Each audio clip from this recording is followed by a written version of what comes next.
Killing time.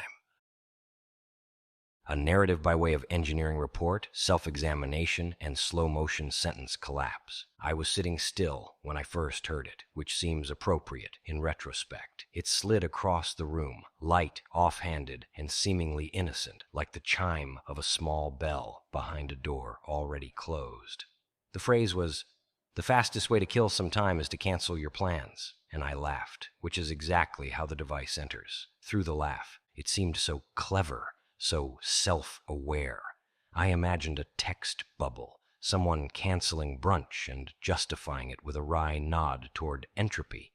One of those little quips you say to make existential drift sound like a lifestyle. But then I stopped, or maybe the phrase stopped me, because I wasn't laughing anymore.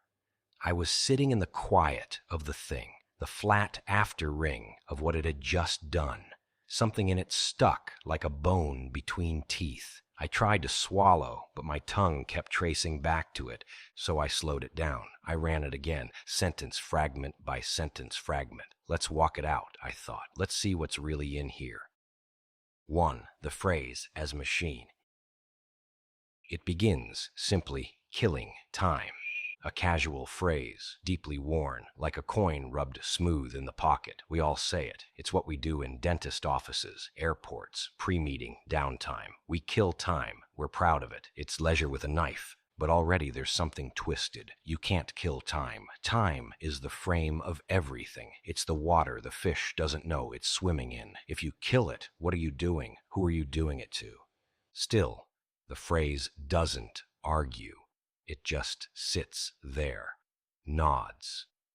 Killing time, it says. That's the headline. That's the door. It pretends to be empty, but it's bait. Once you walk through, it starts pulling you under. Second speed as disguise. The fastest way. This is the next move. It hurries you up. Something about fastest shuts off reflection. It's like a shortcut appearing on a map that wasn't there a moment ago. You want to follow it. You want to save something. Time, effort, the illusion of productivity. Fastest presumes you're already trying. You were trying to kill time, weren't you? Well, here's how to do it better. So now you're implicated. It has assumed your intent and offered efficiency. And your brain agrees. It doesn't resist. It says, sure, I guess I was trying to do that. You never noticed. That was the first error. Third repetition with a twist. To kill some time. We're here again. Back to the phrase from the headline, only this time it's in the middle. This time it's not the title. It's the goal. You're not just hearing the phrase. You're being guided toward it. This time it's not descriptive. It's instructional, and yet you're disoriented. Weren't we just here? The mind fumbles for grip. It's the same phrase, yes, but now inside a structure. Something just tightened. This is the point where déjà vu mixes with hypnosis. You start losing track of your own agency. You're not making decisions anymore. You're following procedure. This is not a sentence. It's a mechanism, and you're inside it. The fourth twist of the blade is to cancel your plans. And here is where it delivers. There's no flourish, no punchline flourish, no poetic crescendo, just a flat delivery, like a quiet technician handing you the tool that was always going to do the job. To cancel your plans, let it ring. You realize what this really means. It doesn't mean skip something. It doesn't mean relax. It doesn't even mean be spontaneous. It means to cancel your plans is to destroy your future.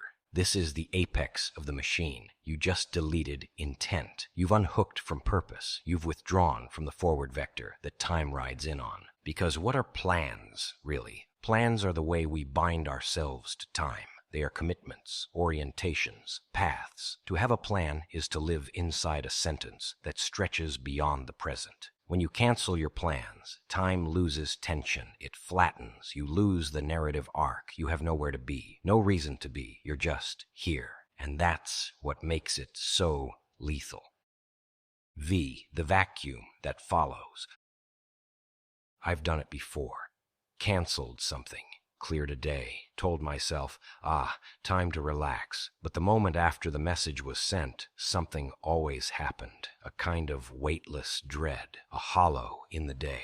At first it feels like freedom, but then too much freedom, too much empty. There's no friction. You slide, and then time doesn't pass. It drags. Or maybe you drag. You feel it now, don't you? That sense of suspension, like your body's here, but the script has stopped. The actor's off stage. The scene is stalled. It's not peace, it's detachment, dislocation. You've unplugged the forward cord, and now the moment is loose, untethered, and that is what the sentence did, not told you, did to you. Sixth, inside the device. This was never a joke. It was dressed like one. It wears the rhythm of a one-liner, the costume of a clever tweet, but underneath, it's surgical. The sentence reactivates your assumptions and quietly dissolves them. It presents a conclusion without argument, and your brain accepts it because the language is too smooth to resist. The fastest way to kill some time is to cancel your plans. You thought it was amusing. You thought it was insightful. You didn't realize it was cutting the line that held you up. That's the signature of a zero-friction machine company production. No seams, no edges, just entry and effect. No time to object, no friction to stall, just process initiated. The seventh philosophical error. But here's where it gets strange, because the sentence is not wrong. Canceling your plans does kill time. It dissolves it. You fall out of sync with it. But now we ask, why were you trying to kill time in the first place? Who taught you to see it as the enemy? There's something bitter beneath it. The phrase doesn't just describe what we do. It tells us what we've become. We cancel because we're overwhelmed. We cancel because we're tired. We cancel because we fear disappointment, exposure, performance, or because we want the illusion of control. But in killing time, we end up surrendering to it. That's the paradox. The act that feels like power is actually capitulation. Eighth time, weaponized. Think about it. We don't kill time like warriors. We kill time like prisoners. We don't use it. We wait for it to pass. We numb it. We silence the ticking by canceling the future. The sentence is not just observational. It's diagnostic. It identifies the condition of the modern subject. Overscheduled, overstimulated, but undercommitted. Surrounded by clocks, but severed from rhythm. Haunted by plans, but allergic to purpose. So what do? We kill it. We cancel. And the time that follows, the unstructured time, kills us back. The ninth turn. I thought the sentence was funny. I didn't think it would come back the next day, and the next. I didn't think I would find myself watching the places in my calendar where I'd started canceling, noticing the slow rot of unclaimed hours. I didn't think I'd remember the sentence every time I declined an invitation or scratched a meeting off my list and replaced it with nothing. But I do, and I notice something else. The emptiness is sticky. The canceled space doesn't just sit there. It expands, like spilled ink on a page. Time, once untethered, doesn't just sit quietly. It curls up around you. It waits. It listens. It whispers. You don't need to go anywhere. You're already here. X, the engineer's signature. This was always a device, not a statement, not a joke. It was tuned, pressed, and polished to move through your attention without resistance. It used its headline, killing time, like a lure, a bright spinner at the end of the line. Then it reeled you in, first with speed, then with familiarity, then with the quiet blade of cancellation. It said what you already knew, but in a way that made you hear it. It showed you that the act of canceling plans isn't neutral. It's an act of erasure, not of obligations, of self. To cancel your plans is to cancel the version of you who had them.